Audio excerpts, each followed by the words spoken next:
Hi, I'm David, And I'm Gail. and now we're leaving Fez on our way to a very long road trip to the Erg Chigaga in Sahara Desert. We're heading there by a Toyota Land Cruiser, a large four-wheel drive vehicle, with our driver Abdul. We arranged this tour through a company called Authentic Morocco, which specializes in custom tours. Ours was a 5 day, 4 night tour, and in total, we were going to be covering about 1,300 kilometers.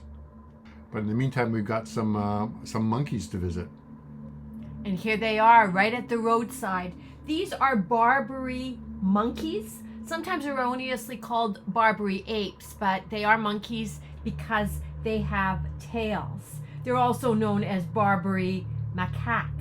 And anyone who's been to Gibraltar and seen the monkeys there, these are where they came from originally. Those are the only monkeys in Europe, and these are monkeys still in northern Africa. They've gone extinct in Tunisia, Egypt, and Libya, but are still found in Algeria and mainly in Morocco.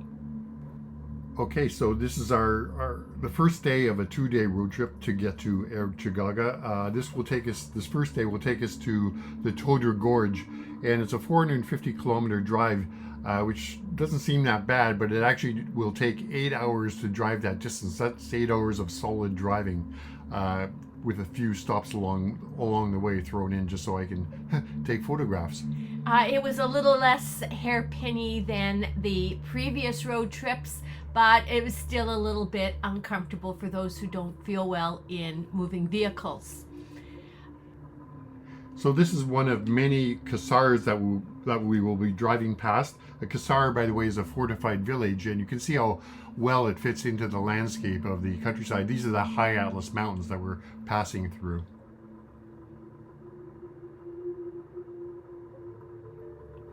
The landscape reminded us a lot of the southwestern United States, sometimes New Mexico, sometimes Colorado, Arizona. Sure, and always, Utah. and always like a car commercial, that dramatic look.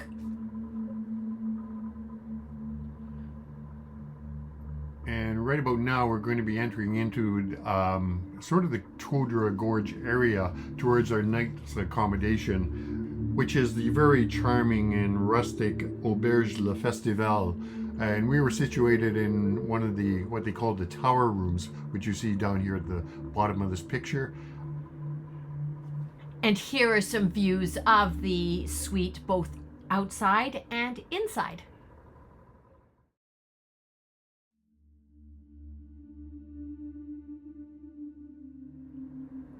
And it's been a very long day of driving, so we settled down on the patio of the auberge for a very nice dinner, and got to sleep quite early actually because we were going to have another very long day of driving.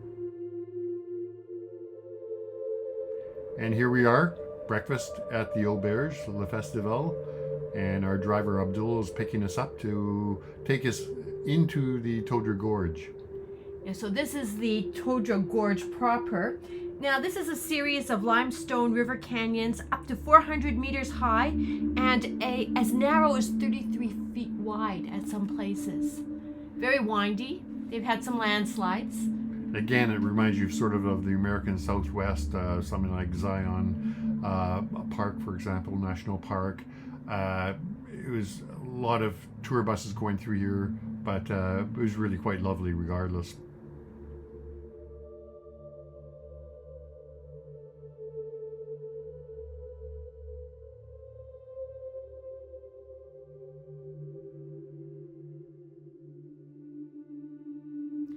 And again, another oasis.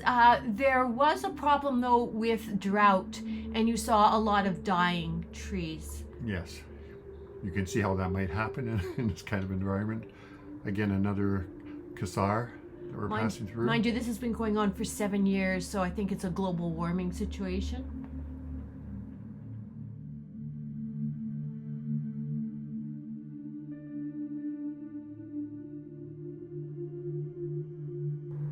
This so much like Monument Valley on the border of Utah and Arizona. So we're heading towards or into a fairly bustling town, Zagora. Here we're just getting a glimpse of a kasbah, or what is a fortified house really. And we're heading into Zagora, as I said. Pretty big city, and we're going to stop here for lunch.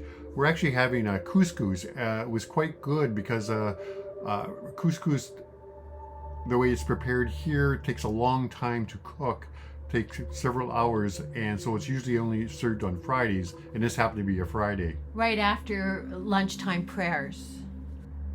So we're now in the Mela, in the small village of Amazraou, which is just outside of Zagora, and we're being taken essentially on a little informal tour of the Mela, just to see what it was like, and also to visit the jewelry makers there. I got 2 silver boxes. So here are the silver workers, and they're working with very basic molds to create the silver jewelry. And of course, the jewelry making area is in the old Mela, the Jewish quarter.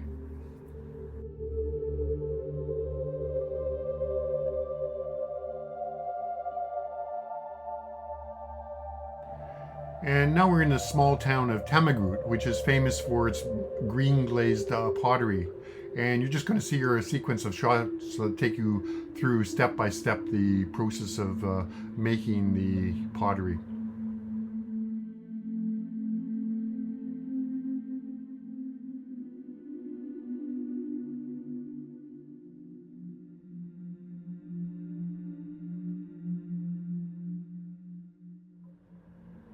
Tamegroute was just 52 days away from Timbuktu, a town that still exists today, a UNESCO World Heritage Site, though endangered.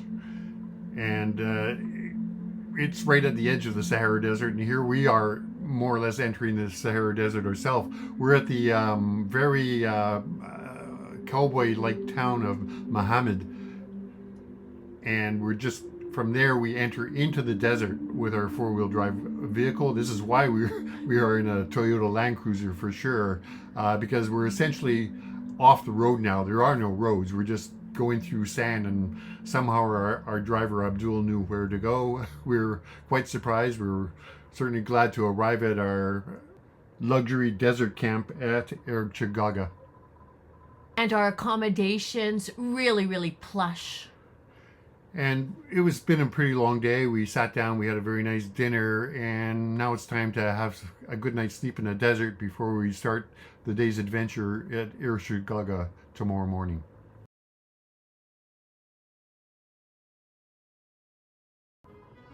Hi, I'm David. And I'm Gail. And it's breakfast time at our Erg Chigaga luxury base camp. And there are all sorts of activities for the day, starting with camel riding. There were 5 other guests, international people from all over the world, and we went in 2 groups on camel rides that lasted about 1 hour. Yeah. And so we got a real taste for what it was like, and it was very interesting going through the pure dunes. It was like once you're there, you realize that you're all by yourself. There's nobody else around at all. And it's just dune after dune. It's really quite an interesting, isolating experience to go through the desert. And as one of the reasons why we went on this excursion, it was to experience that 360 degrees of high dunes, something that we'd never experienced in our travels before. The next excursion was to take a walk to a local Berber village. Yes, basically they were nomads, and they've been settled here for many years actually. They haven't been living too nomadically because there's been such a drought in I think it's the last 9 years that they've pretty much had to stay here at this one location for a very long time.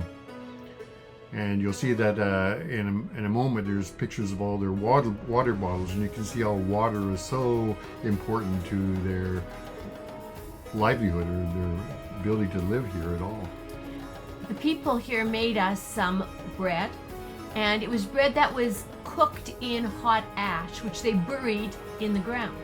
And I gotta say, it was one of the best breads I've had. It had sort of like a a pizza crust, a very thick pizza crust kind of quality to it, but I really enjoyed it. It certainly didn't need butter or anything to go along with it.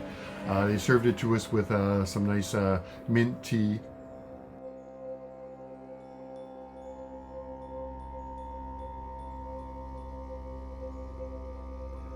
Yeah, so we ended that day with a walk through the dunes up to a very high dune, and these are just a few pictures as we head up in that direction. The idea is to catch the sunset at the top of the dune, and the crew takes a different route up with their four-wheel drive vehicles, and they drive up there, and they have they bring champagne glasses with them, and we all have a little taste of champagne at the very top of the dune. This is what makes it a luxury camp. And in terms of its name, Erg Chigaga, Erg means a large desert region of sand dunes with little vegetation. And here we are at the end of the day with our champagne, and now we're just going to leave you with a little bit of music. This is after dinner time at the luxury camp, and just to get a sense of some of the music of the Berber people. And after this, we'll be off to bed and be ready to hit the road once more for a 2-day ride to Marrakesh.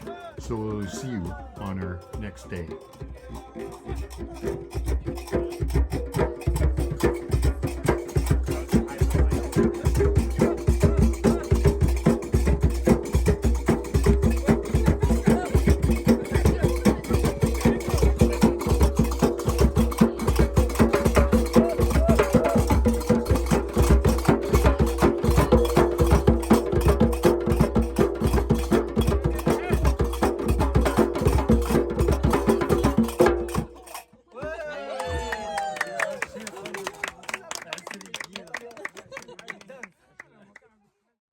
It's morning and Abdul is waiting for us, this time in his desert garb, not his Western wear. So it's a fairly long 1-hour drive through the desert before we finally get out of it and onto paved roads. Now, one of the reasons we chose to go to Erg Chigaga is that because it is fairly remote, there are no neighbors, and the dunes actually rise about 600 meters.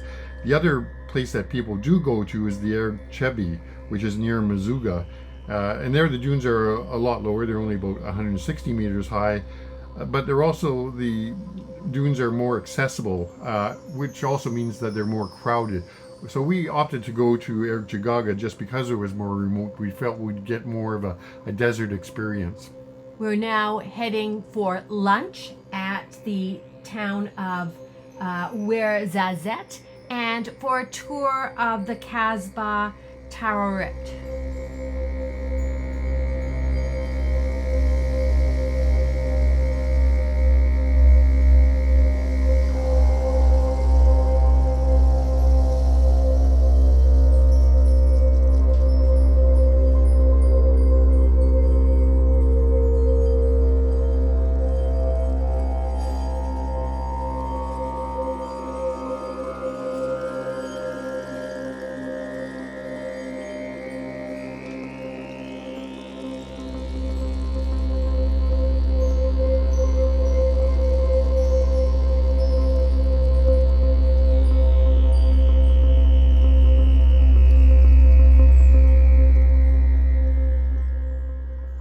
So right beside the very authentic Kasbah is the Cinema Museum, which is a former Italian movie studio, and now it's been set up as a museum devoted to cinema in Morocco.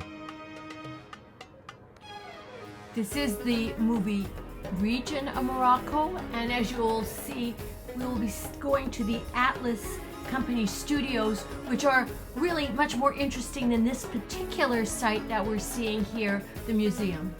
And now we're heading over to the Atlas Studios, which is just a short car ride away.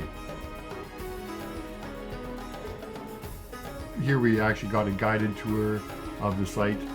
It is kind of amazing, the films that you're likely familiar with that have been shot in here or in this region. and they include movies such as Gladiator and Babel. And then earlier, Lawrence of Arabia and the original Ben-Hur movie from 1959. This is a set from 7 Years in Tibet. There's also Sahara was shot here, and not necessarily at this site, but a famous movie in Morocco was Alfred Hitchcock's The Man Who Knew Too Much. You can see here what was very interesting to see how the appliqued things to make them look like mosaics, and they were just stick-on panels really. And it was also interesting to get what the camera saw, but also behind what the camera saw, the sort of the backlot view of the sets, just to see how they were constructed and what was necessary and what was not necessary to convey the feeling of the scenes. And as you can see, we have many Egyptian scenes. We've mentioned the Roman scenes. Oh, here, American prison break. So it isn't necessarily a meant for Morocco scene. And there's a good number of, as well, Christian Bible story epics that have been shot here. Now this is the very famous Ait Ben Haddou, which unfortunately, because we spent so much time in the movie sets, that we didn't have too much of a chance to spend any time there. However, it's been a pretty full day, so we were quite happy to arrive at our accommodations from the night Riyadh caravan. Which you can see may be remote, but is very swanky.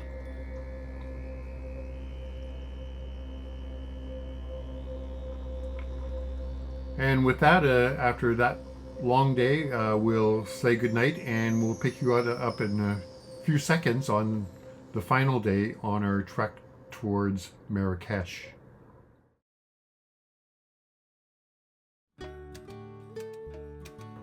Breakfast time at Riyadh caravan. And we're just heading off now on our final leg. It's not a very long leg, but we'll be passing various kasur. And by the way, kasar is the singular version for the fortified village. Kasur is the plural version of kasar. And you're also going to see various ruined kasbah as we go along here. And we'll also be passing over past the Tizna Chikta Pass. Very windy and ear-popping. So we're going to arrive in Marrakesh around noontime. However, we're going to just stop this portion of the show before we get started in Marrakesh, and we'll pick up with our lunch in Marrakesh on the next video. And so until then, we wish you happy trails.